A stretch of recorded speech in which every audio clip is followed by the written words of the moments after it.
पाचा धामाचा घोंगडा निसेन,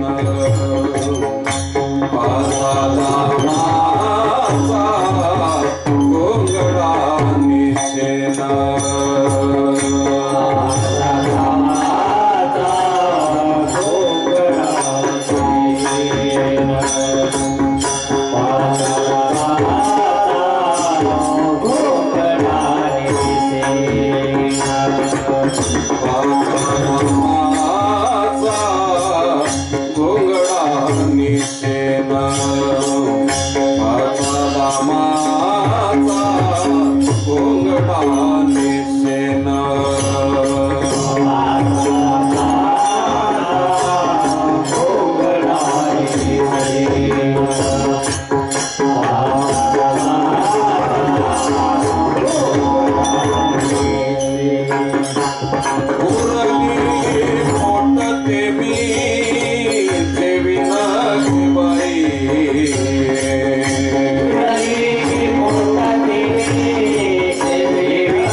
महिला मंडळ पुढे सरका पाठीमागे जागा होत्या येणाऱ्या महिला सारख्या पुढे महिला मंडळ पुढे सारखा जागा आहे पुढे सारख्या पुढे पुढच्या पुढे सारखा पाठीमागे पुढे सारख्या पुढे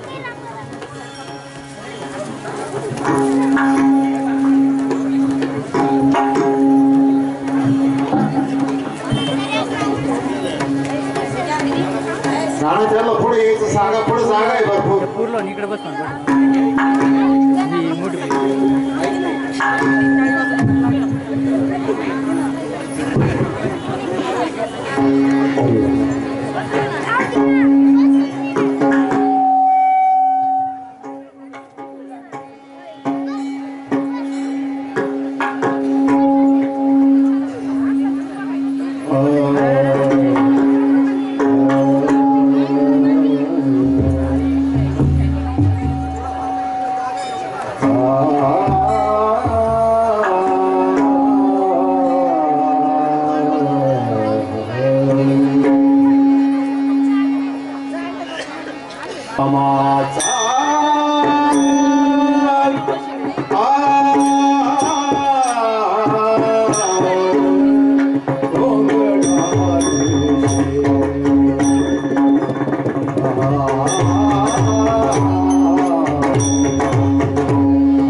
उंच होते.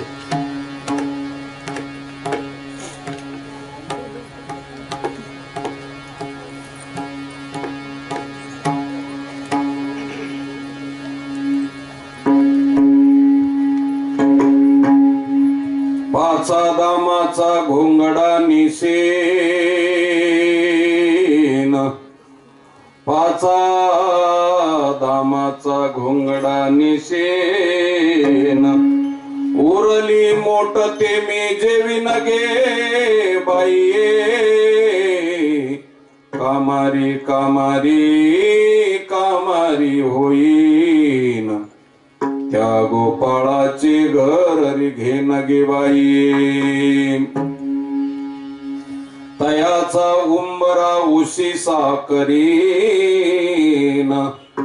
वरी येर धार मी सारी नगे बाईये, कामारी कामारी कामारी होईन, त्या गोपाळाचे घर घेन गे बाई. निवृत्ती ज्ञानदेवा पुसतील वर्म,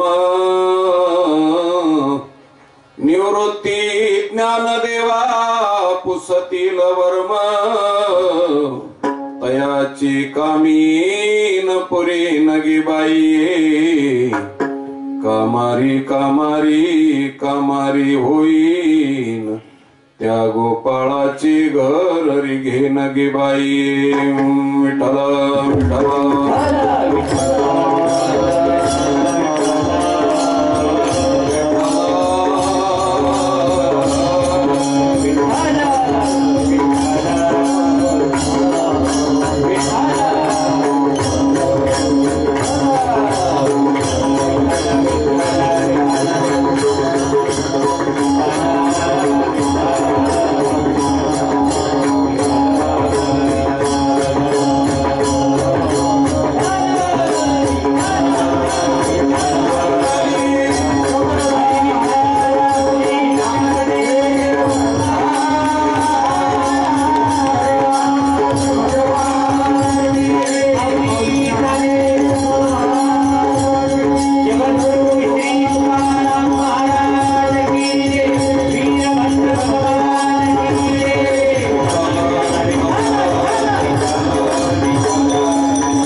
समचरण सरोजम सांद्र नीलांबुदाभम जघन निहित पानिम मंडनम मंडनानाम तरुण तुलसी माला कंदरम कंजनेत्रम सदैधवलहासम विठ्ठलं चिंतयामि. पांडुरंगा करू प्रथम नमन दुसरे चरण संताचिया. नमो ज्ञानेश्वरा नमो ज्ञानेश्वरा, निवृत्ती उदारा सोपान देवा. मुक्ताबाई नमो त्रिभुवनी पावनाद्य त्रय जननी देवाचिया. पाचा दामाचा घोंगडा निसेन, सभा सकळ साधू संतांची, महामुनी विरक्त्यांची, पंडित पाठक ज्ञानियांची या सकळा ते विनवनी, करा विठ्ठल स्मरण नाम रूपी अनुसंधान. सर्व माता भगिनी, श्रोतृवर्ग, अधिकार संपन्न टाळकरी वृंद, गायक वादक गुणवान मंडळी, सर्वांच्या पायावरती सहस्त्रशः प्रणिपात करतो. परमार्थातल्या जाणकार मंडळीच्या पायावरती सहस्त्रशः प्रणिपात करतो. त्याच पद्धतीनं उपस्थित असलेल्या सर्व महाराज मंडळींच्या पायावरती कोटी कोटी प्रणाम करतो आणि अभंगाच्या पदापदाचं चिंतन करण्याकरता उपलब्ध होतो. प्रवरा मातेच्या कुशीमध्ये आपलं गाव, किसनगिरी महाराजांच्या तथा नारायणगिरी महाराजांच्या पदस्पर्शानं पावन झालेलं हे क्षेत्र, त्यामध्ये आदरणीय परमपूज्य हरिभक्तीपरायण भास्करगिरीजी महाराज, त्याच पद्धतीनं नेवाशाच्या ज्ञानेश्वर महाराजांचं पूर्ण सूत्रसंचलन करणारे, मंदिराचं सूत्रसंचलन करणारे आदरणीय परमपूज्य हरिभक्तीपरायण बंशी महाराज तांबे यांच्या पदस्पर्शानं पुनीत झालेल्या या पंचक्रोशीमध्ये माझ्यासारख्या सर्वसामान्य माणसाला या ठिकाणी कीर्तनाची सेवा सर्व मंडळानं दिली, आमच्या शास्त्रीजीनं दिली. सर्वांचे ऋण व्यक्त करतो आणि जशी घडेल तशी यथामती यथावकाश सेवा करण्याचा प्रयत्न करतो.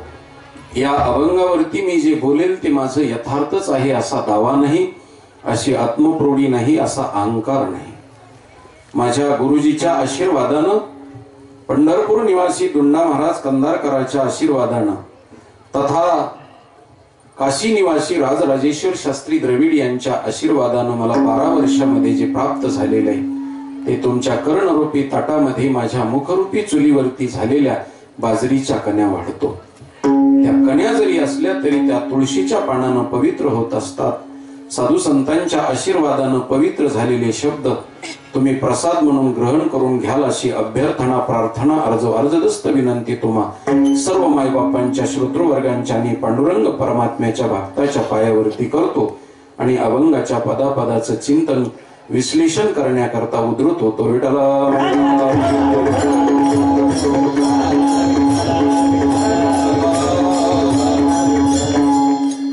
ज्ञानेश्वर महाराजाचा अभंग असून ज्ञानेश्वर महाराजांनी या अभंगामध्ये महाराष्ट्राला एक आगळी वेगळी भक्ती प्रतिपादन केलेली.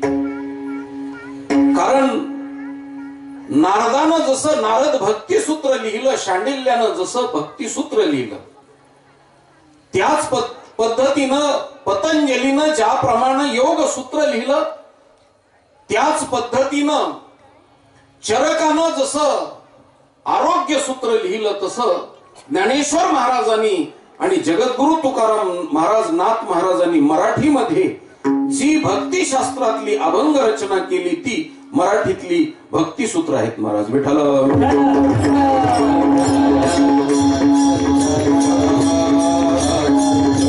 आणि जाता जाता एक महत्वाचा विषय प्रतिपादन करतो. सूत्र म्हटलं की ते विस्तारपूर्वक नसतं.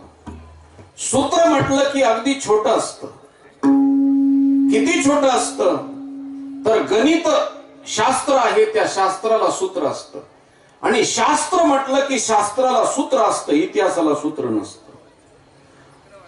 इतिहासाला सूत्र नसतं म्हणून इतिहास ज्यावेळेस घडत असतो त्यावेळेस त्या घडवणाऱ्या व्यक्तीलाच माहिती असतं खरा काय इतिहास आहे. त्याच्यावर पाठीमागून उशिरा येऊन कितीही आपल्या बुद्धीचे फवारे मारले तरी सुद्धा इतिहास खरा काय आहे हे आपल्याला पटवून देता येत नसतं. म्हणून इतिहासाला सूत्र नसतं आणि सूत्र हे अबाधित सिद्धांताचं असतं, ज्याच्यामध्ये त्रैकाला बाधित भूत भविष्य वर्तमान तिन्ही कालामध्ये ज्याचा बाध होत नाही आणि तिन्ही कालामध्ये ज्याचा सिद्धांत आणि लाखो वर्षापर्यंत कायम असतो त्याला सूत्र म्हणत असतात.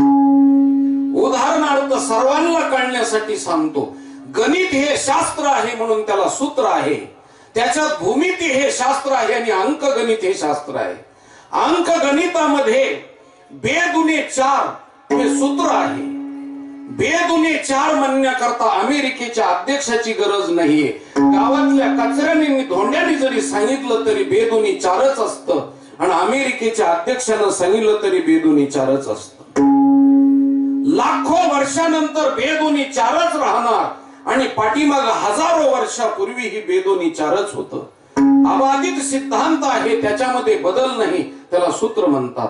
लांबी गुणिले रुंदी बरोबर क्षेत्रफळ, लांबी गुणिले रुंदी बरोबर गुणिले उंची बरोबर घनफळ.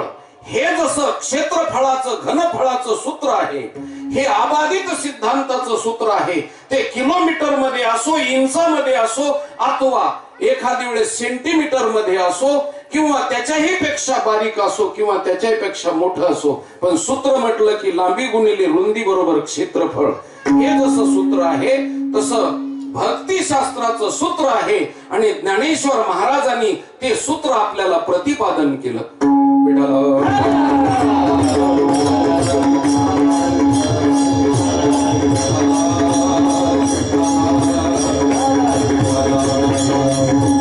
काय सूत्र प्रतिपादन केलं तर आतापर्यंत ज्या सूत्राचा उल्लेख झाला नव्हता आणि आतापर्यंत भक्तिशास्त्रामध्ये ज्या सूत्राचा कुठल्याही प्रकारचा उहापोह झाला नव्हता, ते ज्ञानेश्वर महाराजांनी एक आगळं वेगळं सूत्र प्रतिपादन केलं. आणि ते कोणतं तर देवाच्या बरोबर भक्ती करीत असताना कौटुंबिक भक्ती, नातं जोडून भक्ती केलेली आपल्याला दिसते. याच्या अगोदर देवाची भक्ती केलेली आहे पण कौटुंबिक नात्यातून भक्ती केलेली दिसत नाही. म्हणून ज्ञानेश्वर महाराजांनी पहिलं देवाच्या बरोबर कौटुंबिक नातं जोडलं. वारकरी संप्रदाय हा देवाच्या बरोबर कौटुंबिक नात्यानं भक्ती करणारा संप्रदाय आहे. कसं कौटुंबिक नातं स्वीकारलं जातं तुम्हाला दृष्टांत दाखल सांगतो. कृष्ण माझी माता, कृष्ण माझा पिता, कृष्ण माझी माता, कृष्ण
कृष्ण माझा पिता, बहीण बंधू चुलता कृष्ण माझा.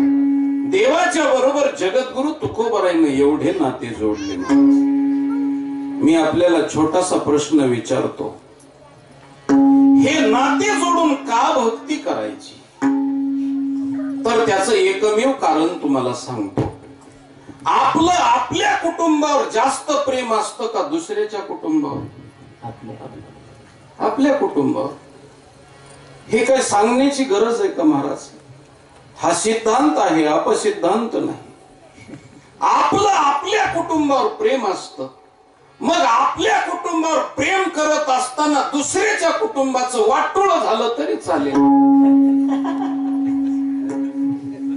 पण आपलं आपल्या कुटुंबावर प्रेम करावं.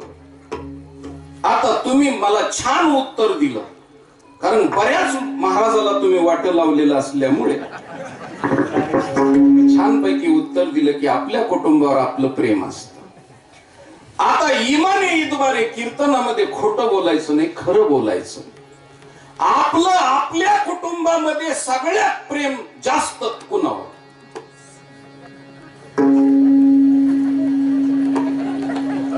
सगळे गप्पच बसले हो. बोलता येत नाही का तुम्हाला कोणा? हो.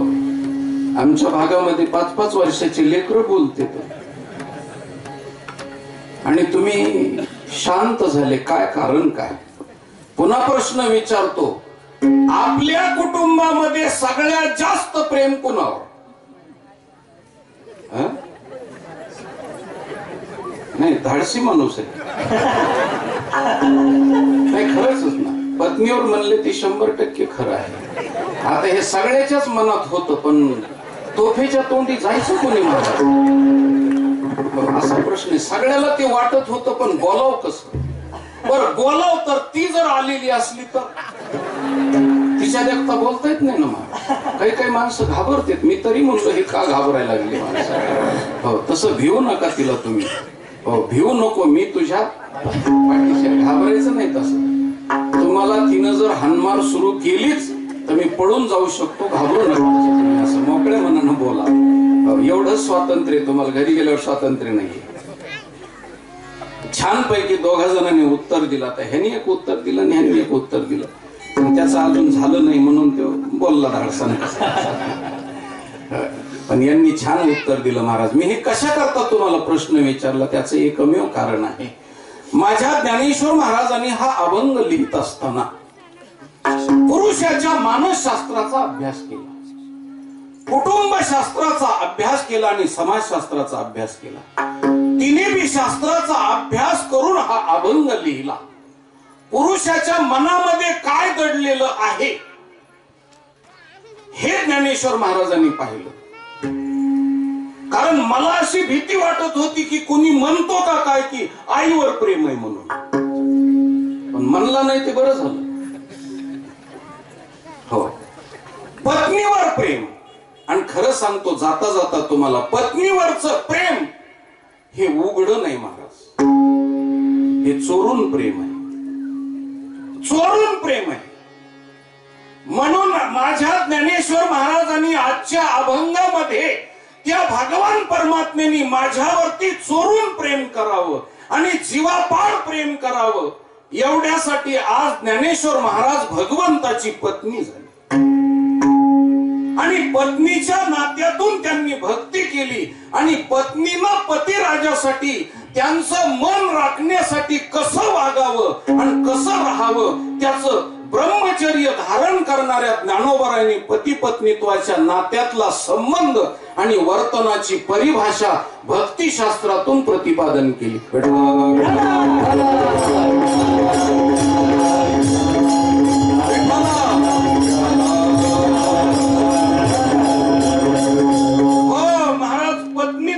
नातं म्हणजे मी आता तुम्हाला जाता जाता सांगून जातो गोड पद्धतीचं.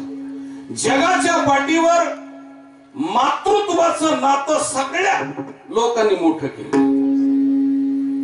कविकर्त्यानं मोठं केलं, लेखकानं मोठं केलं, कादंबरीकारानं मोठं केलं, त्याच पद्धतीनं लघुकथा लिखाण करणाऱ्यानं मोठं केलं, त्याच पद्धतीनं शाळा कॉलेजमध्ये मोठं झालं, संस्कृत काव्यामध्ये मोठं झालं, मराठीच्या काव्यामध्ये मोठं झालं, इंग्लिश काव्यामध्ये मोठं झालं, हिंदी काव्यामध्ये मोठं झालं. आकाशाच्या पेक्षाही उंच असं मातृत्वाचं नातं मोठं केलं गेलं. पण पत्नीत्वाच्या नात्याला पायदळी तोडवलं गेलं.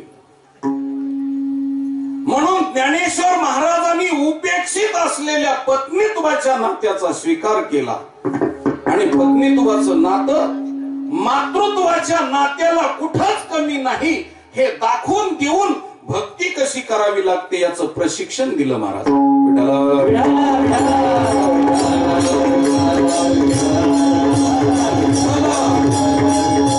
आणि मातृत्वाचं नातं हल्लीच्या काळामध्ये जरा कमी व्हायला लागलं होतं का काय, परंतु कीर्तन उचललं महाराज.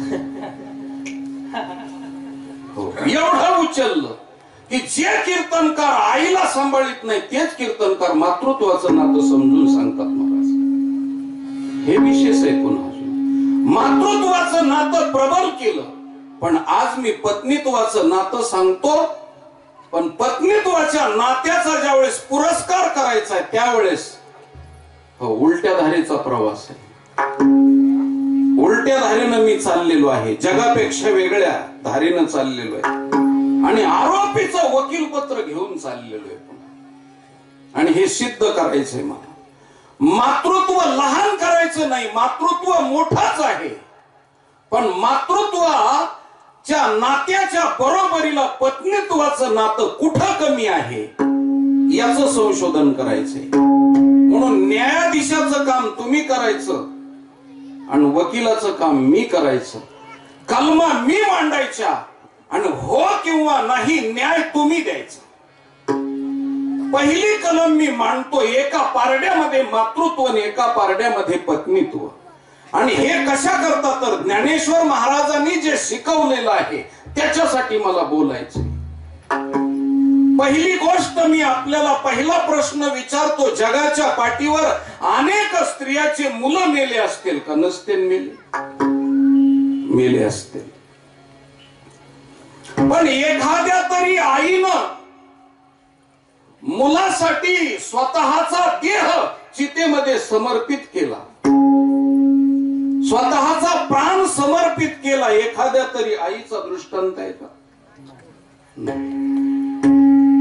आतडं कातडं गेलं, रक्त मांस वायाला गेलं, जिनं सर्वस्व मुलासाठी समर्पित केलं होतं ते लेकरू गेल्याच्या नंतर तिच्या जीवनात काही शिल्लक उरलं नाही. परंतु त्या आईनं मुलगा मेल्यानंतर चितेत उडी टाकली नाही महाराज. एक आता इथं हे नातं थांबवतो, पुढं बोलतो. जगाच्या पाठीवरती पती मेल्याच्या नंतर पतीच्या प्रेमासाठी अग्नीमध्ये प्रवेश केलेल्या किती पत्न्यांचे, हजार पत्न्यांचे दृष्टांत मी आपल्याला सांगतो. परक्या घरची आलेली पत्नी जर पतिराजासाठी सहगमन करून जर अग्नीमध्ये प्रवेश करीत असेल आणि आपल्या प्राणाचं समर्पण करत असेल तर मातृत्वापेक्षा पत्नीत्व कुठं कमी दिसलं? जे मातृत्व मुलासाठी अग्नी प्रवेश करीत नाही, पण जे पत्नीत्व पतीसाठी अग्नी प्रवेश करतं ते पत्नीत्व कुठं लहान दिसलं? कशा करता लहान वाटलं? म्हणून समाजानं पायदळी तुडवलं. ते पत्नीत्व अतिश्रेष्ठ आहे. मी पहिल्यांदा तुम्हाला प्रश्न विचारला तसा दुसरा प्रश्न विचारतो, अगोदर पत्नी का अगोदर आई?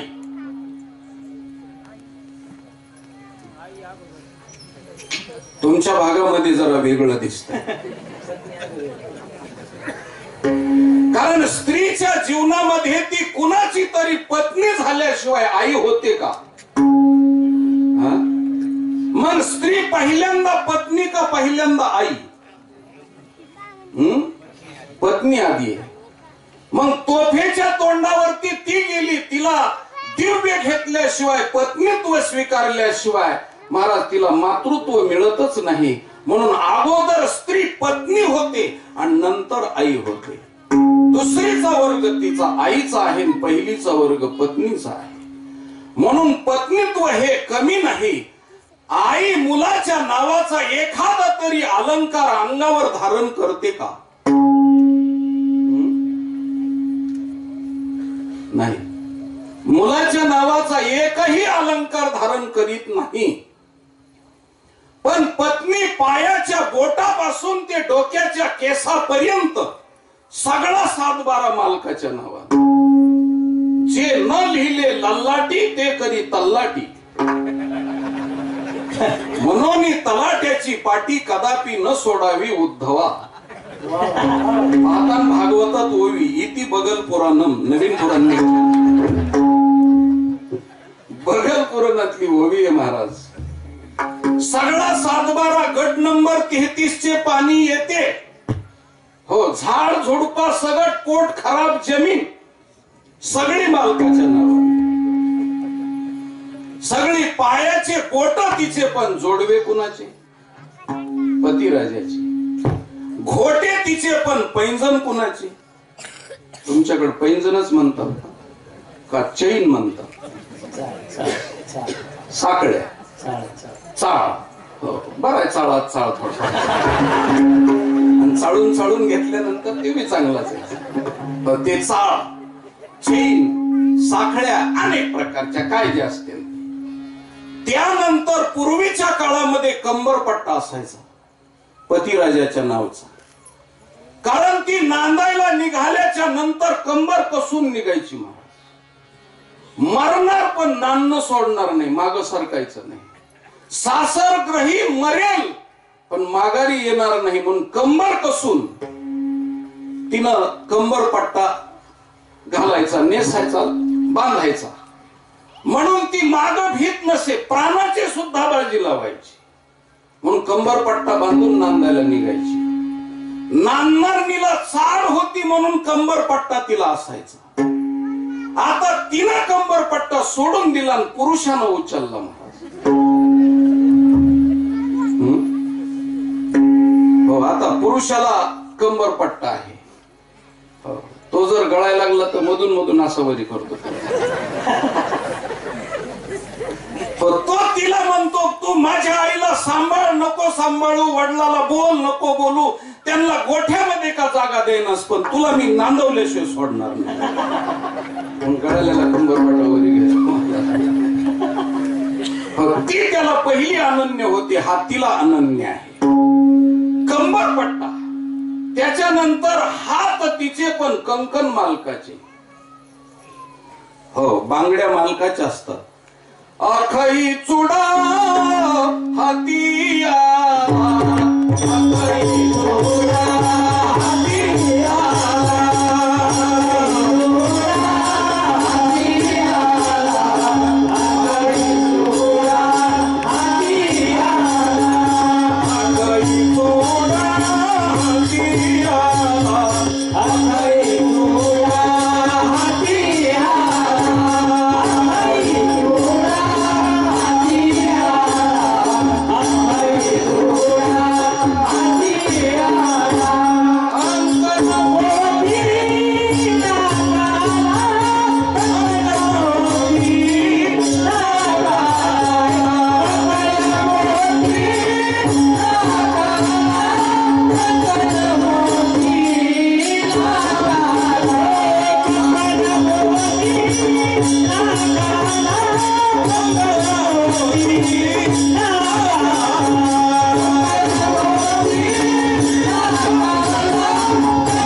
अक्षय चुडा.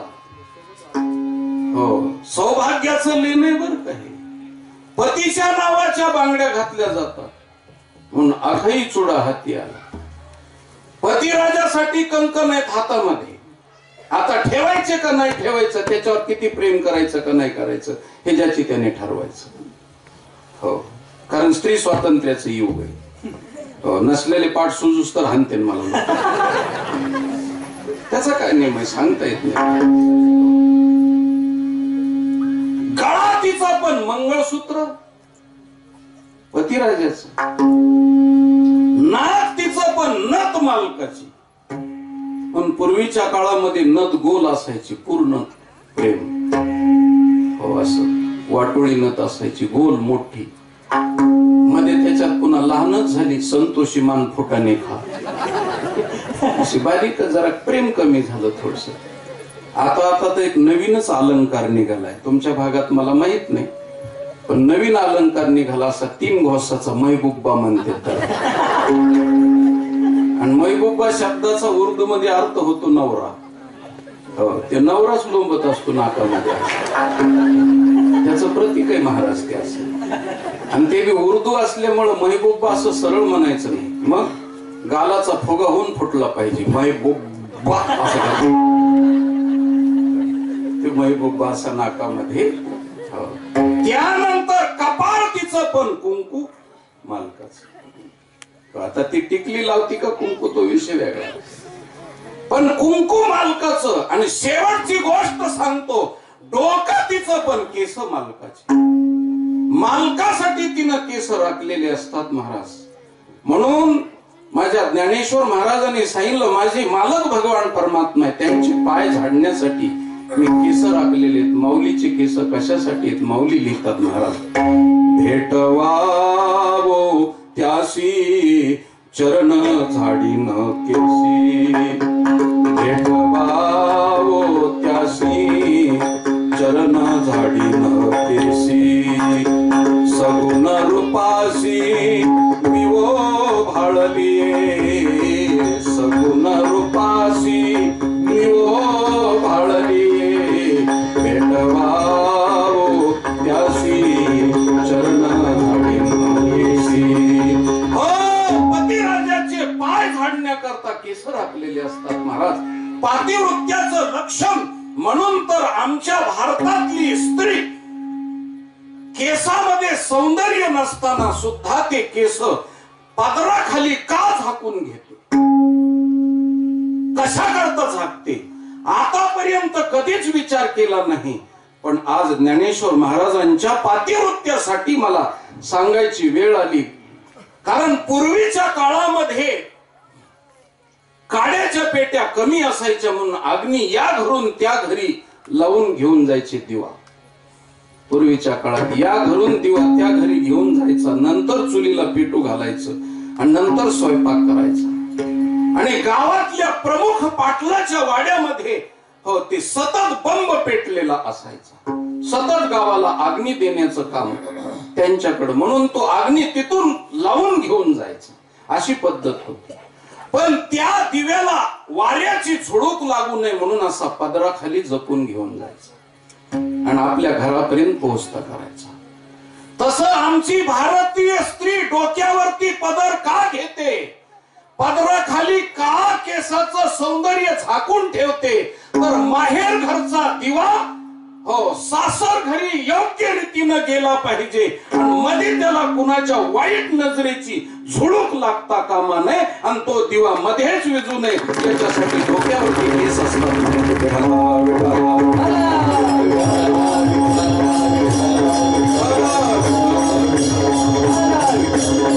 म्हणून तिनं रात्रंदिवस मोठी माणसं आल्यानंतर ते जपायचं.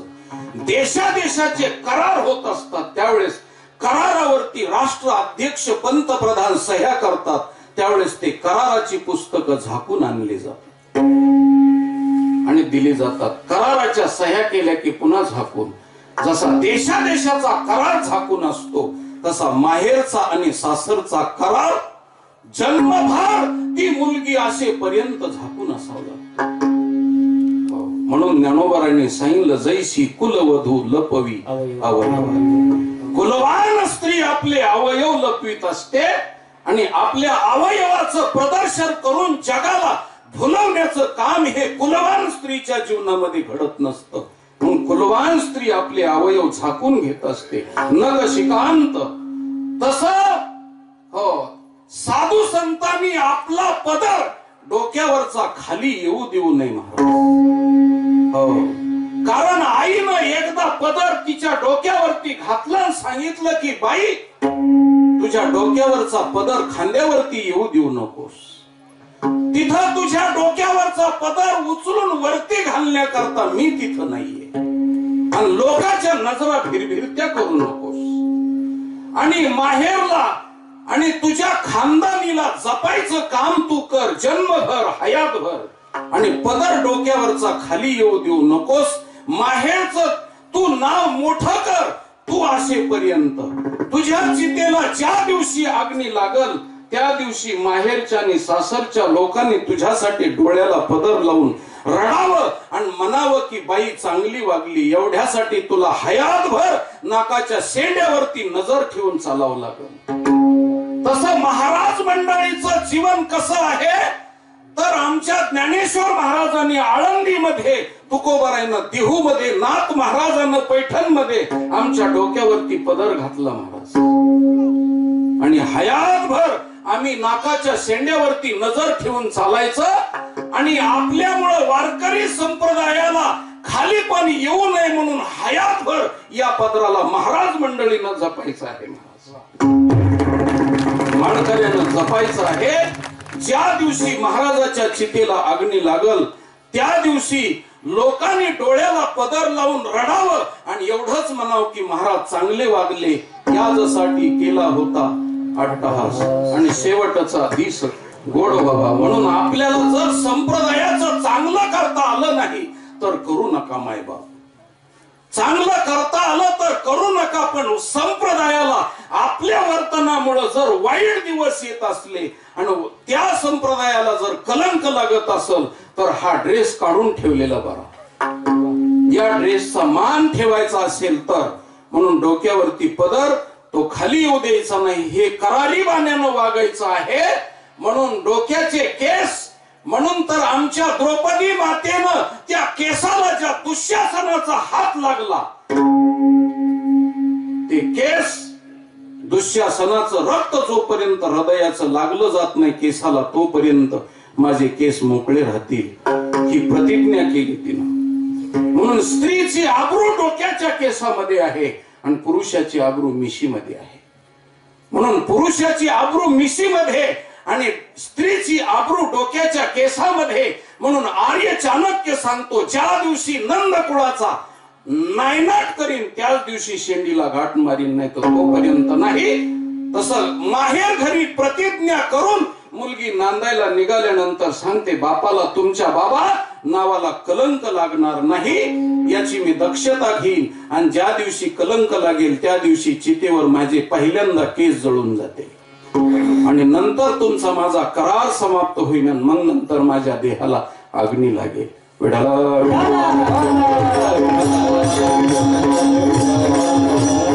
म्हणून सासूर वासनीचं जीवन आणि वारकऱ्याचं जीवन सारखं आहे महाराज. वारकऱ्याच्या जीवनामध्ये सासूरवास आहे आणि तो सासूरवास समाजाचा, सासूरवास काम क्रोधाधिकाचा, सासूरवास नियमाचा, नियमावलीचा, व्रत वैकल्याचा आणि सगळ्या गोष्टीचा सासूरवास त्याला सहन करावा लागतो. आणि हे ज्या सासूरवासनीला सहन होतं तिनंच इकडं यायचं, नाही तर इकडं यायचं नाही महाराज. म्हणून सासूरवासनीचं जीवन आणि वारकऱ्याचं जीवन सारखं आहे महाराज. कागा सासूरवासी माझ्या, कागा सासूरवासी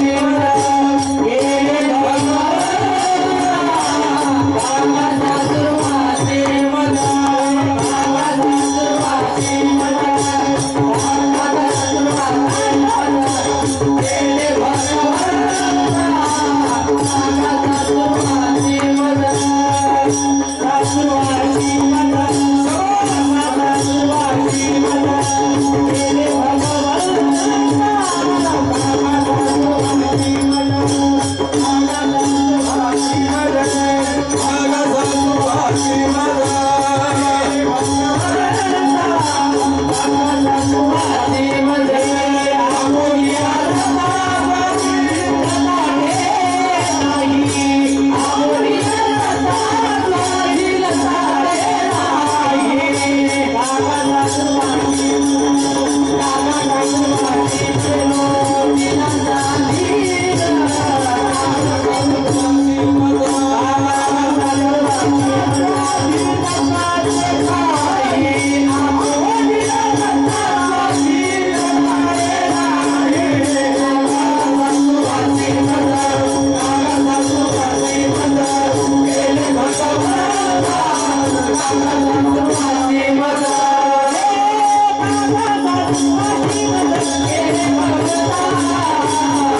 सासूरवासी मज केले भगवान आपोलिया सत्ता स्वाधीनता ते नाही देवा कशा करता सासूरवासी बनवलं म्हणून स्त्रीचं जीवन पत्नीचं जीवन हे पारतंत्र्यातलं जीवन स्वातंत्र्यातलं जीवन नाही पत्नीचं जीवन हे पारतंत्र्यातलं जीवन आहे पण नीतिमत्तेचं नियमाचं आणि हो पतीच्या सेवेमध्ये कुठलीच कमतरता न करणारं जीवन आहे म्हणून पत्नीत्वाचं नातं तुम्हाला मी रात्रभर सांगत बसेल पण तरी सुद्धा हा विषय समाप्त होणार नाही मला अभंगाचा मतितार्थ सांगायचा आहे म्हणून ज्ञानेश्वर महाराजांनी पत्नीत्वाचं नातं स्वीकारलं आणि पत्नीत्वाचं नातं म्हणजे हृदयाचं कूज सांगणारं नातं हृदयाचं कूज ऐकून घेणारं नातं पत्नीत्वाचं नातं म्हणजे समर्पणाचं नातं पत्नीत्वाचं नातं म्हणजे त्यागाचं नातं पत्नीत्वाचं नातं म्हणजे काहीच उरी न उरू देणारं नातं सर्वस्व देणारं नातं तन मन धन तिन्ही तन देणारं शरीर सगळं समर्पित पतिराजाला करणारं नातं धन हुंडा देणारं नातं शेवटपर्यंत सासरवाडीतून हुंडा येणारं नातं हो तन धन हो त्याच्यानंतर मन सगळं मन पतिराजाला समर्पित थोडं सुद्धा दुसरीकडे नाही महाराज इतकं नातं आणि हयातभर जपणारं नातं हयातभर जपणारं नातं आता यांनी सांगितलं की आता धन येत नाही सासरवाडीतून असं ते म्हणले हो तरी पण मुलीच्या बापाला दम निघत नाही महाराज मुलीचा बाप हृदयानं कवळा असतो महाराज मुलीच्या बाबतीत मी जाता जाता तुम्हाला सांगेल की हृदयाचा तुकडा काढून परमेश्वरानं मुलगी केली लक्षपूर्वक ऐका हृदयाचा पीस काढून मुलगी परमेश्वरानं तयार केलेली आणि डोक्याची कवटी काढून मुलगा तयार केलेला म्हणून डोक्याची कवटी जेवढी निबर आहे तेवढा मुलगा निबर आहे आणि हृदय जेवढं कवळ आहे तेवढी कन्या कवळी आहे म्हणून बाप मेल्यानंतर सुद्धा मेलेल्या बापाला वारा घालण्याचं काम कन्या करते आणि पेटवायचं काम मुलगा करतो म्हणून बापाला दम निघत नाही इतका जरी सध्या हो बाजार कमी जास्त झालेला असला तरी हो आता सध्या बाजार कमी झाला हो पहिल्यांदा पूर्वीच्या काळामध्ये होता बाजार हो ज्याचा मुलगा हो लग्नाला आला त्याला वाटायचं की माझा खिलारी बैलच आहे आणि बाजारात उभा राहिल्यानंतर त्याला असं वाटायचं की सौदा आता हो सगळा धोत्राच्या आतूनच होतो का काय बोटत आलो हो असं त्याला वाटायचं पण असे वाटणारे सध्या इतकी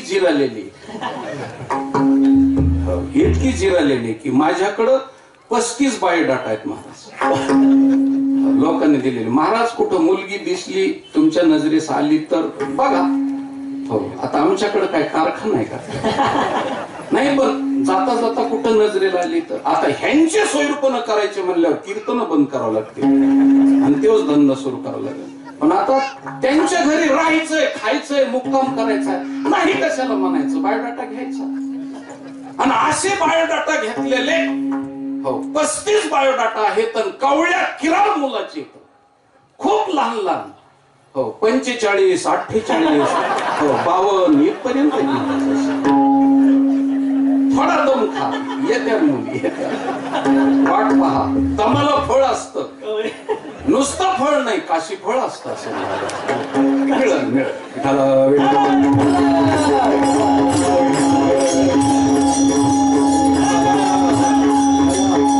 मला सांगण्याचं तात्पर्य काय माझ्या ज्ञानेश्वर महाराजांनी हो पत्नीत्वाचं नातं जोडलं आणि पत्नीत्वाच्या नात्याचा पहिला कलम माझ्या माऊलीनं सांगितला की देवा तू मला जीवनामध्ये 3 गोष्टीची गरज असते अन्न वस्त्र आणि निवारा स्त्रीला 3 गोष्टीची, अन्नाची, वस्त्राची आणि निवाऱ्याची गरज आहे. पण तेव्हा तुझी भक्ती करत असताना मला वस्त्र जाड भरड घोंगडी सारखं 5 दमड्याचं जरी नेसायला दिलंस तरी मी नेसल. पण माझ्या तलम वस्त्राची नेसण्याची तुला काळजी करण्याची गरज नाही. आणि कुठल्याही प्रकारचं वस्त्र मी मागून माझ्या भक्तीमध्ये प्रतिबंध निर्माण करणार नाही. मला जाड भरड घोंगडी सारखं वस्त्र दिलं तरी मी ती नेसन आणि खुशीनं नेसून तुझी भक्ती करीन. माझ्या फक्त शरीर रक्षणासाठी, माझी लज्जा रक्षण करण्यासाठी मी वस्त्र नेसायचंय. लोकाला माझ्या वस्त्राचं प्रतिष्ठा दाखवण्यासाठी मला वस्त्र नेसायचं नाहीये. माझी भक्ती दाखवण्याकरता, माझ्या शरीराच्या लज्जा रक्षणासाठी वस्त्र मला नेसायचंय. आणि अन्न म्हणाल तर अन्न मुठभर उरलेलं खरकट मरकट मी खाईल, पण तुझी भक्ती केल्याशिवाय राहणार नाही. त्या अन्नाचा आणि वस्त्राचा कुठल्याही प्रकारच्या अत्यंत गरजेपोटी मी स्वीकार न करता भक्तीसाठी आणि तुझ्या मनासाठी, तुझ्या प्रेमासाठी स्वीकार करील, पण तुझी भक्ती सोडणार नाही. हे सांगण्याकरता पातिवृत्याचं लक्षण आणि भक्तीचं लक्षण अभंगाच्या पहिल्या चरणामध्ये पाचा दमाचा घोंगडाले सेवा, पाचा दमाचा घोंगडाले सेवा, पाचा दमाचा घोंगडाले सेवा, पाचा दमाचा घोंगडाले सेवा.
दामाचा घोंगडा नेशेल. दामाचा म्हणजे दमड्याचा. आणि आता दमडीचं नाणं आता राहिलं नाही महाराज. माऊलीच्या काळात दमडीचं नाणं होतं. आता दमडीचं नाणं राहिलं नाही. 5 कवडे म्हणजे 1 दमडी होती. हो. आणि असं 5 दमड्याचं म्हणजे 25 कवड्याचं. त्याची किंमत तितकी होती. आता दमडीचं नाणं राहिलं नाही. आता फक्त वाक प्रचार राहिला. हो. दमडी में चिपडी खुशाल असा वाक प्रचारच राहिला फक्त. हो. लोक म्हणतात आहेत का खिशात फुटकी दमडी तरी कशाला जास्त बोलतोस. हो. आणि तो माणूस ना 1.5 दमडीचा नाही कशाला सांगतो. म्हणजे फक्त वाक प्रचार राहिले पण दमडी राहिली नाही. तर 5 दमड्याचं म्हणजे जाड भरड घोंगडी सारखं. घोंगडी काय नेसण्याचा विषय नाही परंतु मी नेसल पण तुला तकलीफ देणार नाही. म्हणजे वारकरी संप्रदायाची परंपरा सांगितली. वारकरी संप्रदायातल्या लोकांनी वस्त्राला महत्व द्यावं का सेवेला महत्व द्यावं हे विशेष आहे. हल्लीच्या काळामध्ये माझ्यासारख्या महाराजाला 70 ड्रेस आहेत महाराज. आणि त्याची इस्त्री करण्यामध्ये अख्खा दिवस जातो. पण देवपूजा करायला वेळ नाही. दुसऱ्याने उघडलेल्या गणगोळीवरच ताव हाणतो. देवपूजा करायला वेळ नाही पण वस्त्र मात्र तलम दिसलं पाहिजे. हो. वस्त्र लोकाला फुलवणार दिसलं पाहिजे. मिळालं ते नेसा नाही म्हणायचं नाही कुठल्या प्रकारचं पण त्याच्यासाठी नटायचं नाही महाराज. हो. खूप नटायचं नाही. वस्त्राने महाराज चांगला दिसण्यापेक्षा भक्तीनं चांगला दिसावा. भक्तीनं चांगला दिसावा. आचारानं महाराज चांगला दिसावा वस्त्रानं नाही. आणि तुम्हाला जाता जाता गोष्ट सांगतो महाराज. वस्त्र जर तुम्ही वस्त्रावरती प्रेम करीत असाल तर देवाची भक्ती कमी होते आणि वस्त्राची भक्ती जास्त होते. म्हणून सीता मातेनं प्रभू रामचंद्र मांडीवरती झोपलेले असताना वनवासामध्ये सीतेनं रामचंद्र प्रभूला रंगात आल्याच्या नंतर सांगितलं प्रभू मी तुम्हाला एक मागू का. माग ना सीते. अगं माझ्यासाठी तू वनवासाला आलीस. हो. खरं कैकेयीनं नीती नियमानं मलाच एकट्याला वनवास दिला होता. हो. सीतामातेला वनवास नव्हता पण माझ्या सेवेसाठी तू आलीस म्हणून तुझा हक्क आहे मागण्याचा. आणि जे मागशील ते प्राण गेला तरी हरकत नाही. माझ्या कुळाचा रीतिरिवाज चालत आलेला आहे. प्राण गेला तरी हरकत नाही पण वचनाला बाद येऊ देणार नाही. प्राण जाई परी वचन न जाई. बोल तुला काय पाहिजे ते. राजा दशरथानं कैकेयीला दिलेल्या वचनामध्ये स्वतःचा प्राण घालवला आणि त्याचा मी पुत्र आहे. माग तुला काय मागायचंय सेवेच्या मोबदल्यात. वास्तविक पाहिलं तर सीतेनं देवाच्या सेवेसाठी देवच मागून घ्यायला पाहिजे होता पण सीतेच्या जीवनातली गोष्ट महाराज कमी पडली. आणि कमी पडली हे सांगायचा माझा अधिकार नाही. शास्त्र सांगतो सीता मातेनं रंगात आलेले राम पाहिले आणि मागितलं. कारण स्त्रियांना पतिराज कधी रंगात आले आणि कधी मागावं याचं गणित फार चांगलं जमतं. पैसे मागायचे ठरले तर त्या कधी बी मागत नाहीत महाराज. घरामध्ये तुम्ही अजून बघा. हो. मागायचा वापशाखालीच पेरणार. बिना वापशाचं पेरणारच नाही. हो. इतकं हुशारीनं काम. हो. मालकाला पैसे कधी मागायचे तर ज्या टाइमला मालक जेवायला बसले उजवा हात घास उचलायला गुतला. हल्ला करणारा एवढाच हात आहे ना. तो घास उचलायला गुतला आणि जे दुसरा हल्ला करणारा इंद्रिय म्हणजे तोंड ते घास चावायला गुतलं. हे हल्ला करणारे दोन्ही इंद्रिय ज्या टाइमला कामात गुतलेले त्या टाइमला ती चतकोर चपाती ठेवते आणि हळूच म्हणते तेवढे 2000 रुपये द्या की काय. तिने एकदा नाकाची आरती ओवाळली अशी की ते नाही म्हणतच नाही म्हणत. कामच सक्सेस होत. ही मागण्याची पद्धत आहे. सीतामाई नवी लक्ष्मण फळ आणायला गेले तर सीतामाईच्या मांडीवरती उस टाकून राम झोपले आणि प्रेमामध्ये राम आल्यानंतर सीतामाईनं उशाखाली हात घातला आणि सांगितलं, प्रभू एक मागते मी तुम्हाला. माग ना माग. उठून बसवलं आणि सांगितलं, समोरचा हरण दिसतोय त्या हरणाच्या कातड्याची मला चोळी कर. असं म्हणल्याबरोबर माग माग, तुला काय मागायचं ते माग म्हणून प्रसन्न झालेले राम हरणाच्या कातड्याची चोळी करा म्हणल्याबरोबर रामाचा चेहरा पडला महाराज. रामाने सांगितलं, काय म्हणाले सीते तू? काही नाही प्रभू, तेवढ्या हरणाच्या कातड्याची मला चोळी आणून दे. रामानं वचन दिलं आणि राम फसले.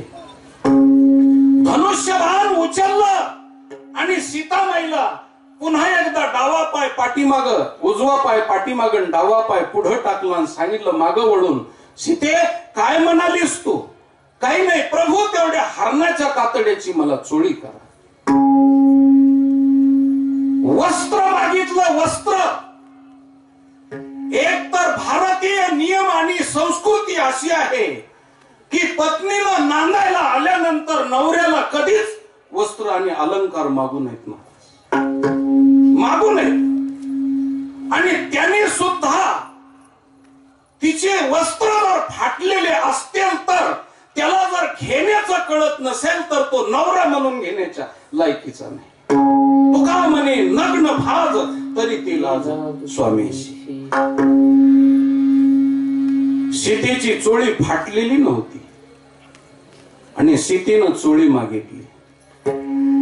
पहिली गोष्ट, वस्त्र आडवं आलं दोघा जणांच्या मध्ये आणि देवादी देव परमात्मा बाजूला केला म्हणून पत्नीनं नवऱ्याला काम सांगू नये, म्हणजे पत्नीनं ज्येष्ठ असलेल्याला आज्ञा करू नये. सीतेनं आज्ञा केली. लक्षपूर्वक ऐका, सीतेनं आज्ञा केली महाराज, ज्येष्ठाला आज्ञा करू नये आणि कनिष्ठाची अवज्ञा करू नये.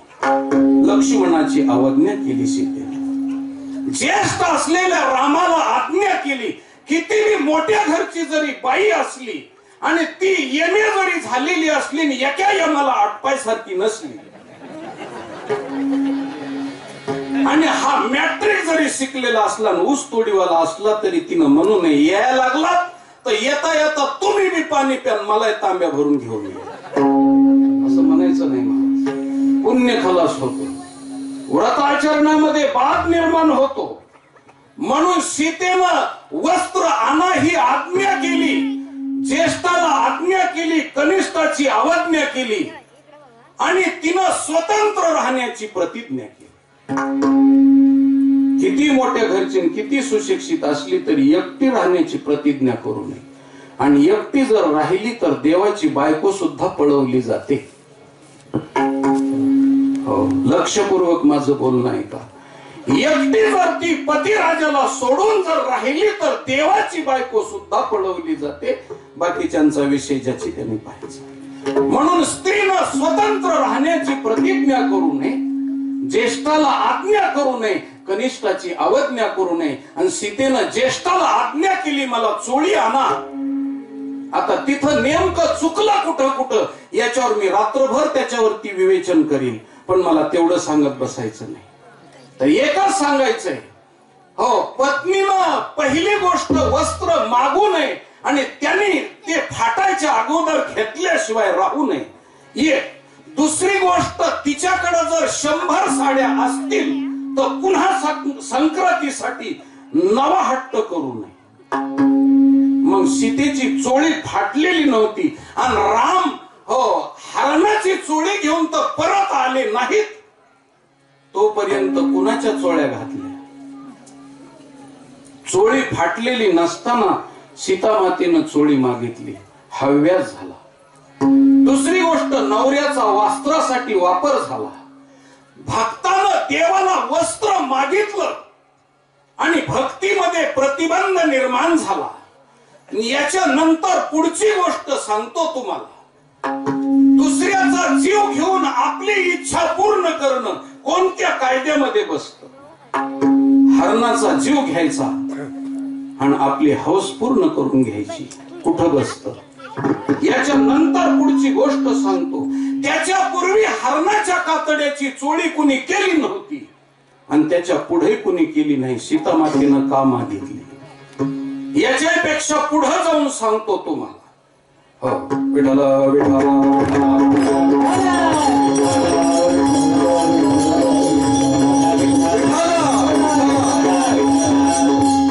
विनाशकाले विपरीत बुद्धी. भगवंताला जर माझं वस्त्र मला दे असं जर मागितलं तर माझ्या दृष्टिकोनातून देवाला वस्त्राचं काम जर सांगितलं तर देव नाराज होतो, विकला जातो. आणि महाराज त्याचा परिणाम सीता मातेचा आणि रामाचा वियोग झाला आणि असलेला देव बाजूला झाला. देव होय पाठी मोरा आणि नसती विघ्ने येते. राम पुढे गेले आणि पाठीमाग विघ्न झालं आणि तिथून खरी रामायणाची रंगत सुरू झाली. वस्त्र मागितलं, सीतेची भक्ती कमी पडली आणि त्याचा परिणाम असा झाला की सीतेना रामचंद्र प्रभून अशोक वनातून रावणाच्या बंदीखान्यातून सोडवलं. अयोध्या नगरीत आले तरी सुद्धा हे वस्त्राचं प्रकरण थांबलेलं नव्हतं आणि त्याचा परिणाम असा झाला की सीतेला पुन्हा डबल वनवास. सीता वनवासात गेल्याच्या नंतर तिला कळालं की बाई भक्तानं ही अपेक्षा करणं अनपेक्ष शुचिर दक्ष उदासीनो गतव्यतः सर्वारंभ परित्यागी यो मत भक्त समे प्रिय. हे भक्ताचं लक्षण असताना मी अपेक्षा केली. नाडियेले आशा मृग कांती सोने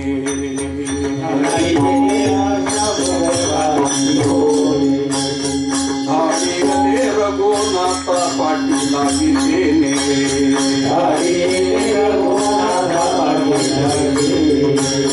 उलंगिली आज्ञा मावकाय विधाने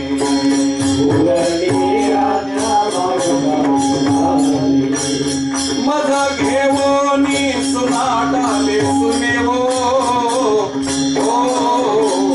सांगवो त्रिजटे सखई आईची मात सांगवो त्रिजटे सखई आईची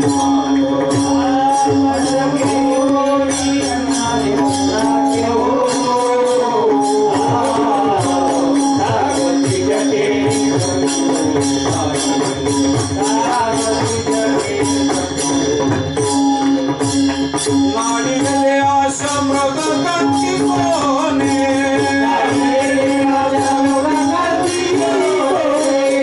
नाडिले रघुनाथा पाटी लागी देणे उलंगिली आज्ञा मावकाय विधाने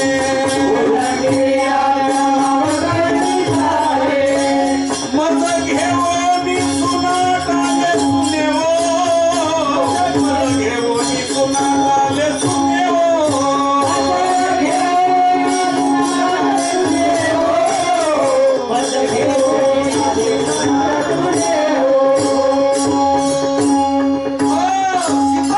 स्वतः सांगतात नाडियेले आशा मृग कांती सोने आणि धाडी येले रघुनाथा पाठी लागी तेने. मी रघुनाथाला पाठवलं, लावलं, आज्ञा केली आणि उलंगिली आज्ञा माव काय मी जाणे.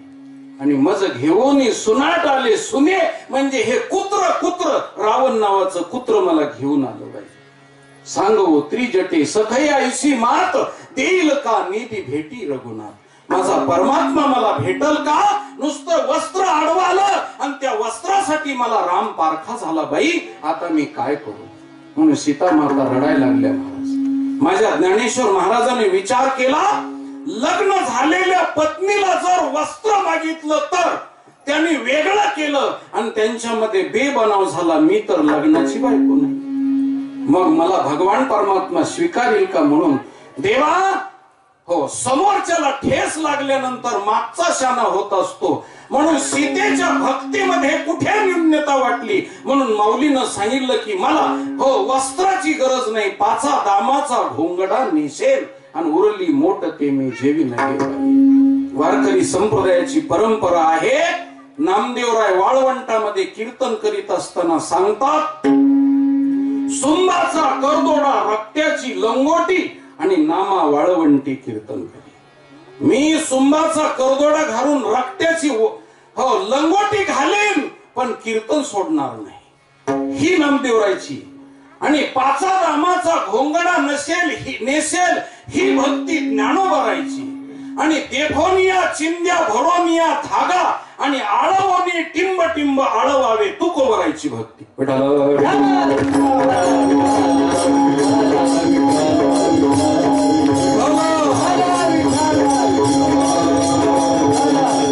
म्हणून ही परंपरा आहे. म्हणून पाचा दामाचा घोंगडा नेशील. खूप मोठ्या गोष्टी आहेत महाराज. आपल्या संप्रदायामध्ये तुम्ही कधी पंढरपूरला जात असाल तर बार्शी नावाचं गाव आहे आणि त्या बार्शी नावाच्या गावामध्ये जोगा परमानंद नावाचे देवाचे भक्त होऊन गेले. आणि त्या जोगा परमानंदाचा नियम होता दंडवत घालीत देवाच्या मंदिरापर्यंत जायचं.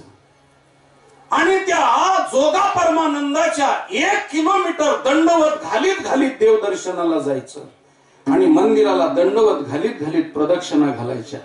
त्या सेवेचं फळ एवढं मोठं झालं की भगवंताची मान खाली वाकली. कर्ज जास्त झालं, भक्ताचं कर्ज जास्त झालं, मान खाली वाकली. पण एक दिवशी घटना घडली.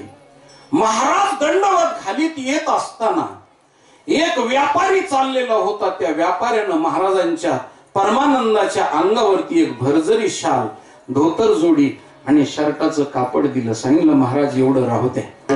सांगितलं नको, मला काय करायची गरज नाही, नको नको राहू द्या महाराज, माझी अपेक्षा आहे. आणि ती शाल टाकली खांद्यावरती. पण जोगा परमानंद व्यापारी निघून गेल्यानंतर झिमझिम पडणारा पाऊस होता आणि चिखल झालेला होता. त्या चिखलामध्ये ती भरजरी शाल आणि भरजरी धोतर जोडी भरू नये म्हणून अंग चोरून त्यांनी आज दंडवत घातली. आणि ती देवापर्यंत सेवा पोहोचली नाही महाराज. आणि मंदिरामध्ये ज्यावेळेस जोगा परमानंद गेले त्यावेळेस भगवंतानं मान वरती केली आणि सांगितलं या परमानंद या. आजची भक्ती पोहोचली नाही, आजची भक्ती वस्त्रासाठी झाली. या जोगा परमानंद या असं वरती मान केल्याबरोबर लागू पुरता इशारा. महाराज तेजवान घोड्याला लात मारली की त्याला कळतं, टाच मारली की त्याला कळतं की मालकाला काय पाहिजे. तटाळाला काय कळतं महाराज. तट्टू माझा रत्न घोष 8-14 3.5 कोस आणि एक ठोक मारला तर मागे सरे कोस कोस पुढं नाही महाराज. मारवाड्याची म्हण आहे भटभटजीनो घोडो खानो घनो चालनो थोडो. भटभटजीनो घोडो आपलं खानो घनो चालनो थोडो आणि एक ठोक मारो तो नीचे भटजी ऊपर घोडो. असा तटाळाला काय कळतं महाराज. आपल्यासारख्याला किती बी ठोके टाकले तरी आपली भक्ती जागी होत नाही.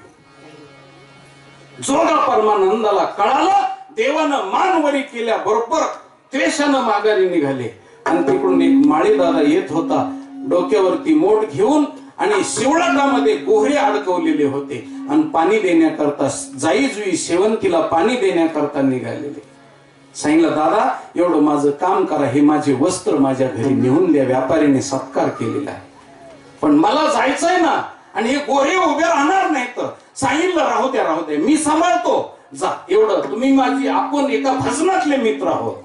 आणि त्याला मोठ टेकायला लावली आणि गेले महाराज ते वस्त्र घरी नेऊन देण्याकरता. आणि त्या गोऱ्याच्या गळ्यामध्ये शिवळट अडकवलेलं आणि त्याला नाडा अडकवलेला होता. शिवळट नाडा कळतो का? जुन्या काळातले लोक त्यांना नाडा कळेल पण हल्लीच्या काळातल्या लोकांना चड्डीला सुद्धा नाडा राहिला नाही महाराज. कवा कळायचा. तो नाडा गुंडाळलेला काढला आणि पायाला असा फासा टाकला महाराज की वडल्यानंतर जसा वडावा तसा तो आवळला पाहिजे असा फासा टाकला. आणि गोहऱ्याला 2-2 ठोके टाकल्या बरोबर गोहरे उधळले आणि जसे उधळले पळायला लागले तसं जोगा परमानंदाचं शरीर माग सोलायला लागलं. आणि मग त्या शरीराशी ते बोलायचे हसून. ज्या टाइमला भरजरी वस्त्र घातलं त्या टाइमला आनंद वाटत होता. आता कसं वाटतंय? बरं वाटतंय ना? तुला तशीच सवय लागल ना भरजरी वस्त्राची आणि देवाच्या भक्तीमध्ये तू कमतरता करशील ना. म्हणून त्या शरीराकडे पाहून जोगा परमानंद त्याला हसायचे आणि बोलायचे. हाडापर्यंत शरीर सोललं महाराज. हाडापर्यंत हाड उघडे पडले आणि गोरे पळत होते, कड्या कपारीतून धावत होते. रुक्मिणी मातेनं सांगितलं, प्रभू आनंद काय लुटता, भक्ताचं शरीर खलास झालं, पळा. रुक्मिणी मातेनं प्रतिबंध केला आणि भगवंतानं गोरे थांबवले. महाराज शिवळा काढल्या, शिवळाटातून गोरे बाजूला काढले. हाडाचा सापळा उरलेला फक्त त्या जोगा परमानंदाचा. माझी भक्ती आज वस्त्राला परिधान झाली, देवापर्यंत नाही पोहोचली, पण मांडीवरती मुंडकं घेतलं, शरीर घेतलं भगवंतानी आणि पायाची माती आपल्या कपाळाला लावली. हात फिरवला आणि शरीरावरती पुन्हा कातडी त्वचा आली सुंदर. मांडीवर पडलेल्या भक्ताला विचारलं, जोगा असली अवखीळ भक्ती करीत असते का? सांगितलं, देवा माझी भक्ती आज वस्त्रापर्यंत पोहोचली, तुझ्यापर्यंत पोहोचली नाही. कशावरून म्हणालास? तू वरती मुंडकं केलंस ना, डोकं मान वरी केलीस ना, म्हणून मला माझी भक्ती कळाली. असं म्हणल्याबरोबर देवानी डोळ्यातले अश्रू पुसले आणि सांगितलं, जोगा मी तुला वरदान देतो, युगायुगाच्या ठिकाणी पुन्हा तू कधीतरी भक्त म्हणून येशील आणि ज्या दिवशी मला मान खाली घाल म्हणशील त्या दिवशी मी मान खाली घालील, तोपर्यंत माझी मान खाली राहील. बार्शीला गेला तर देवाची मान खाली झोकलेली. महाराज योगा परमानंदाची भक्ती. वस्त्रासाठी आपण देवाला विकू नये, वस्त्रासाठी आपण मोठे पण गाऊ नये. कीर्तनामध्ये मी सुंदर दिसावा म्हणून बाकीचे वस्त्र घालू नयेत. संप्रदायाला जी आवडणारी वस्त्र आहेत ती घालावीत. महाराज सांडोनिया शुद्ध शुभ्र निळी काळी वस्त्रे पांगुरती ऐका कलीचे महिमा. या नारदाच्या गादीला अपमान करू नये, कोणते वस्त्र नेसू नयेत आणि आपण भक्केबाज दिसून भक्ती कमी लेखली जाऊ नये याची दक्षता घ्यावी. म्हणून माझ्या ज्ञानेश्वर महाराजांनी भक्ती शास्त्रातलं भक्ती सूत्रातलं एक, पत्नीनं कसं वागावं, वस्त्रासाठी नवऱ्याला तकलीफ देऊ नये आणि भक्तानं देवाला वस्त्रासाठी तकलीफ देऊ नये. जे मिळालं ते वस्त्र परिधान करावं आणि देवाची भक्ती करावी. म्हणून पाचा दामाचा घोंगडा नेसेन आणि उरली मोठ ते मी जेवीन गे बाई.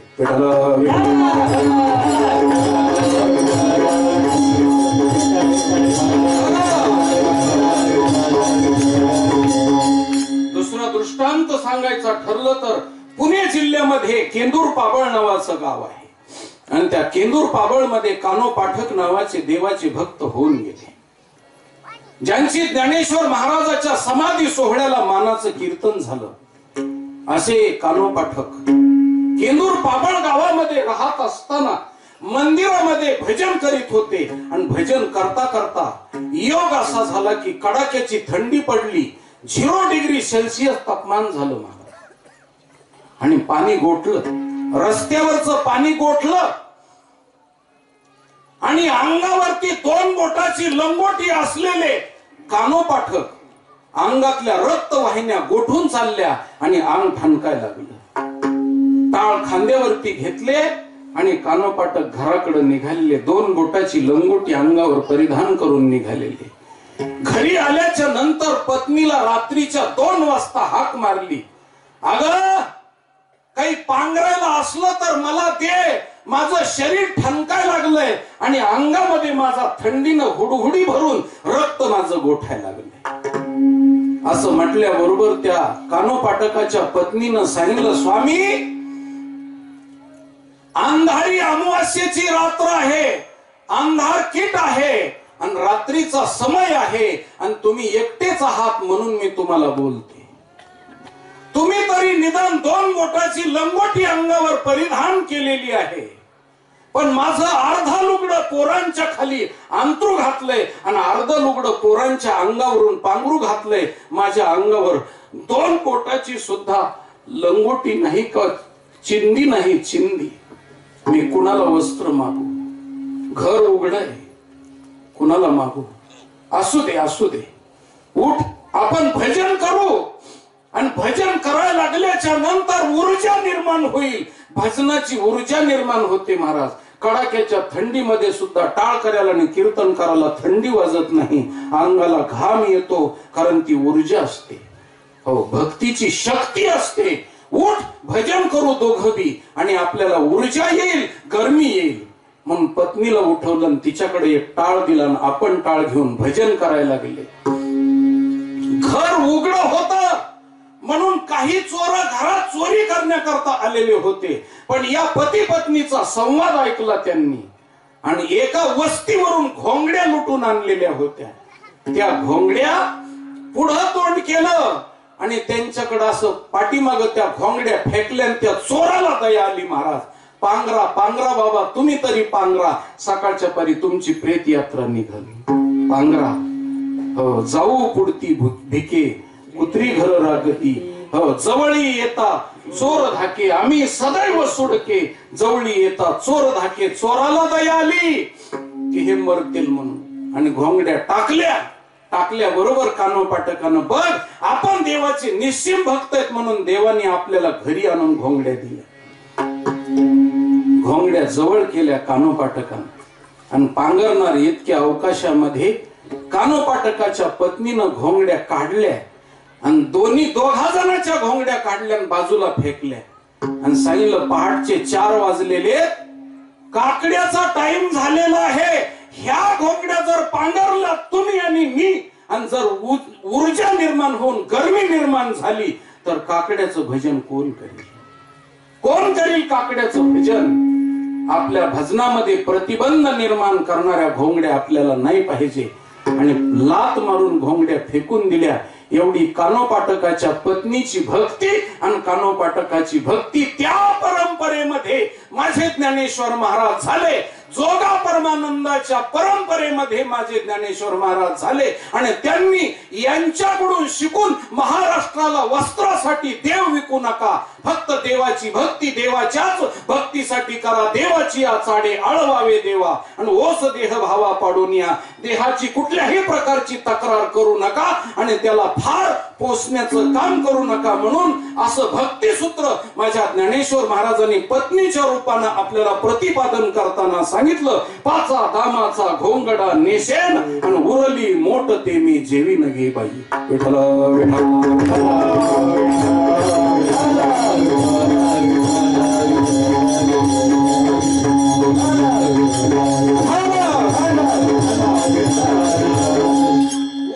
मोठ ते मी जेवी न घे बाई. अन्नाची गरज नाही मला.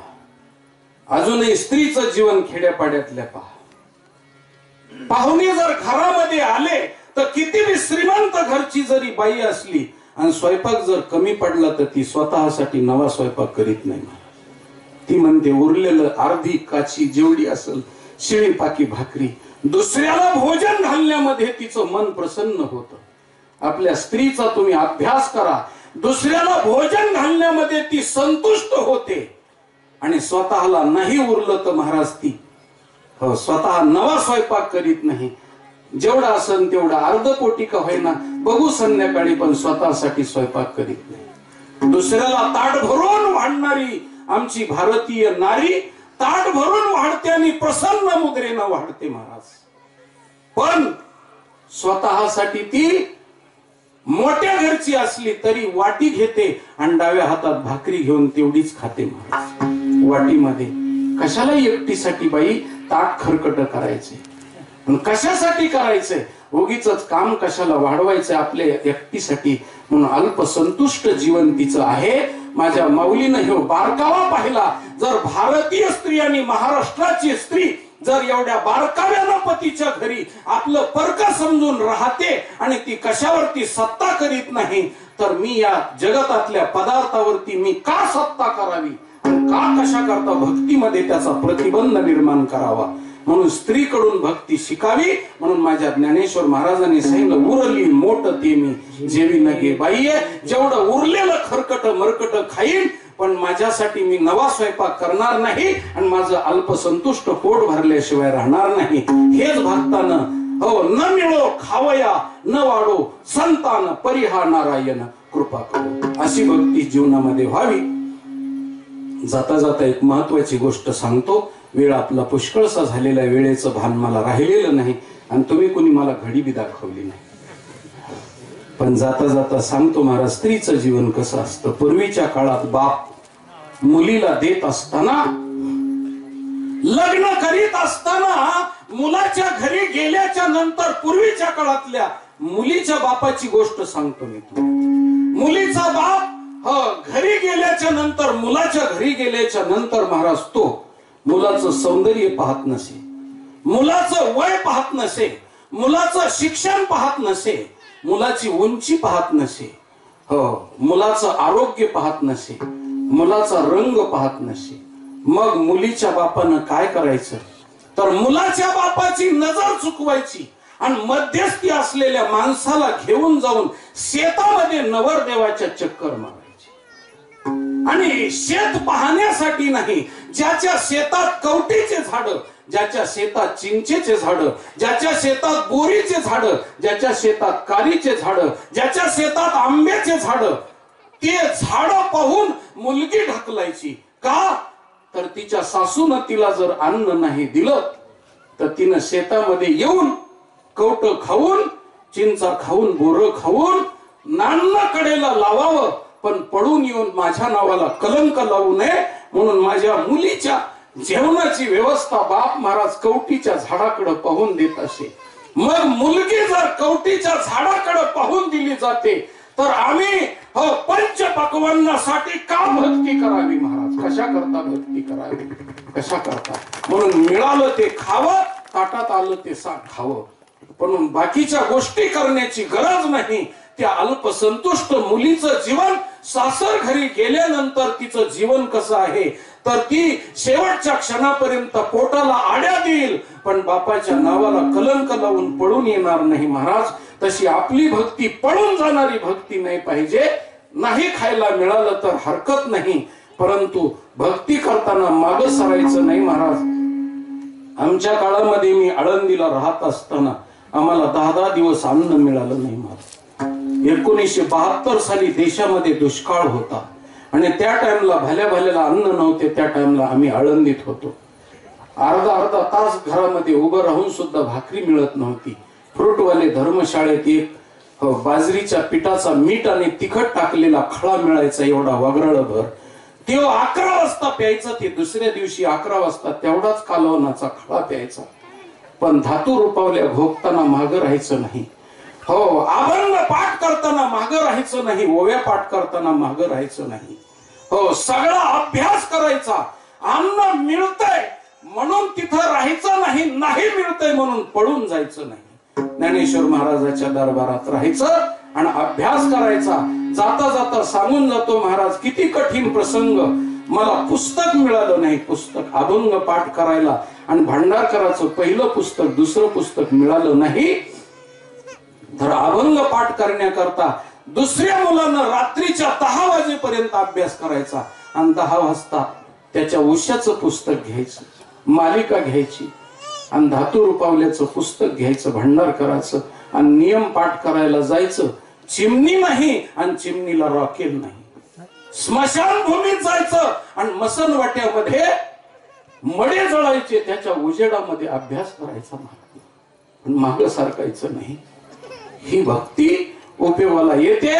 म्हणून महाराष्ट्रामध्ये नव्हे मी आपल्याला आत्मप्रोडी सांगत नाही, जगाच्या कान्याकोपऱ्यामध्ये परदेशामध्ये मे महिन्यामध्ये सिंगापूरला आणि दुबईला कीर्तन आहेत. हे कशाचा परिणाम आहे महाराज? तर एवढाच परिणाम आहे. मी आतोनात कष्ट भोगलेने त्या कष्टाचा परिणाम भक्ती करताना कुठल्याच प्रकारची तडजोड केली नाही. म्हणून जसं सासरवासनीचं जीवन तडजोड नाही, फक्त नान्न कडेला आणि त्याचा पुत्र त्याला जन्माला घालून त्या पुत्राच्या पुढे सुद्धा नाव आपलं लागलं नाही पाहिजे याची दक्षता घ्यायची. बोध झाल्याशिवाय बोधपुत्र झाला, त्याच वेळेस बोधपुत्र झाल्यानंतर भक्तीची श्रेष्ठता झाली आणि त्या नवऱ्याचं यथार्थ नान्न कडेला केलं. म्हणून अशी भक्ती करायची. म्हणून 5 दामाचा घोंगडा नेसेन आणि उरली मोठ ते मी जेवी नगे बाह्ये, पण त्याच्या घरची कामारी दासी होईल, कामारी पत्नी होईल, आणि कामारी म्हणजे काम अधिकारी कामाची शत्रू होऊन नैष्कर्म्य स्थितीला प्राप्त होईल अभंगाच्या दुसऱ्या चरणात. कामारी कामारी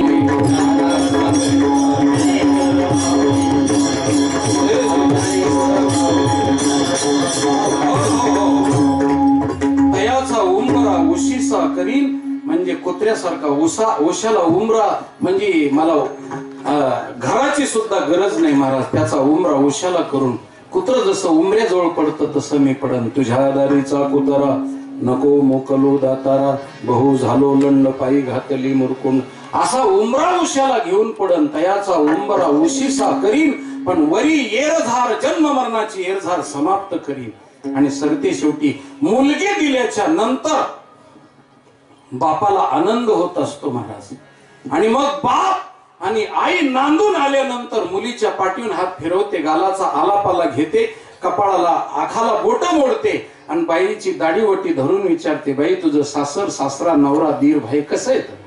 असं म्हणल्यानंतर ती खानदानी घरची मुलगी सांगते, आई तुझ्यासारखी मायाळू सासू आहे आणि बाबासारखे प्रेमळ असणारे सासरे आहेत आणि दीर भाई माझे सतत माझ्या पुढे वैनी वैनी करून राहतात, म्हणे मला त्यांच्याशिवाय करमत नाही, त्यांना माझ्याशिवाय करमत नाही. आणि पतिराजाचं तर काय सांगावं, ते सारखं माझ्याजवळ पिंगा घालीत असतं. असं म्हणल्यानंतर आईचं काळीज मोठं होतं. बाई तुझ्यासाठी 7 लाख रुपये तुझ्या लग्नासाठी मी कर्ज काढलं, पण पीक पाणी नीट आलं नाही आणि कर्ज फेटलं नाही, पण तुझं सासर चांगलं मिळालं आणि मला इतका आनंद झाला की माझे 7 लाख रुपये फेटून गेले, मला आनंद झाला. तसं माझ्या निवृत्तीनाथानं ज्ञानोबा सांगतात, हो पंढरपूरचा पांडुरंग नवरा केल्यानंतर त्याच्यात मन रमतं का नाही, कसा काय आहे आणि वागणूक कशी देतो असं विचारल्यानंतर आपल्या श्री गुरु निवृत्तीनाथ नावाच्या गुरु आईला माझ्या ज्ञानेश्वर महाराजांनी सांगितलं ते अभंगाच्या शेवटच्या चरणी. निवृत्ती ज्ञान देव पुसातील वर्मा, निवृत्ती ज्ञान देव पुसातील वर्मा, उसातील वर्मा, निवृत्ती ज्ञान देव उसातील वर्मा, निवृत्ती ज्ञान देव पुसातील वर्मा, निवृत्ती ज्ञान